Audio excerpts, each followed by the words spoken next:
அனைவருக்கும் அன்பு கலந்த வணக்கங்கள். இன்னைக்கு நாம பார்க்கக்கூடிய தலைப்பானது வாஸ்துல நம்ம அமரக்கூடிய சோபா எந்த இடத்துல போட்டா நமக்கு நல்ல யோகத்தை கொடுக்கும் அப்படிங்கிற பார்க்கக்கூடிய வீடியோ இது.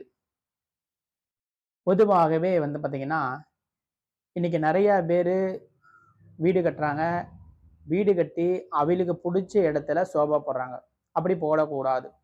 சோபா எந்த இடத்துல போடுறதுன்னா, உங்களுடைய ஜாதகத்தில் லக்னத்திற்கு எந்த பாவத்தில் பார்த்து பேசினால் யோகம் என்று இருக்கும், அந்த இடத்தில் தான் நீங்கள் சோபா போட வேண்டும்.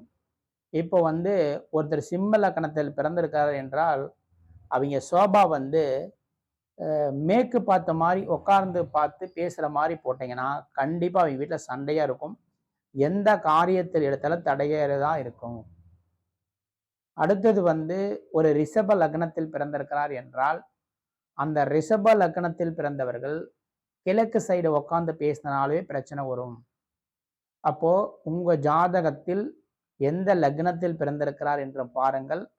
அந்த ஜாதகத்தில் அப்போ எந்த திசையில் உட்கார்ந்து பேசினா நன்மை நடக்கும், எந்த திசையில் உட்கார்ந்தா கெடுதல் நடக்கும் என்று பார்த்து அந்த இடத்தில் நீங்கள் சோபா போட்டு உட்கார்ந்து பேசுங்க.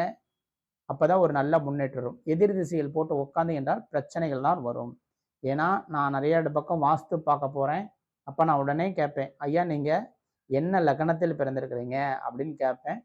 கேட்ட பிறகு அந்த சோபாவில் இந்த திசையில உட்காந்து பேசினீங்கன்னா பிரச்சனை வருதாங்க ஐயான்னு கேட்பேன். ஆமாங்க ஐயா அப்படின்னு நிறைய பேர் உண்மை ஒத்துருக்குறாங்க.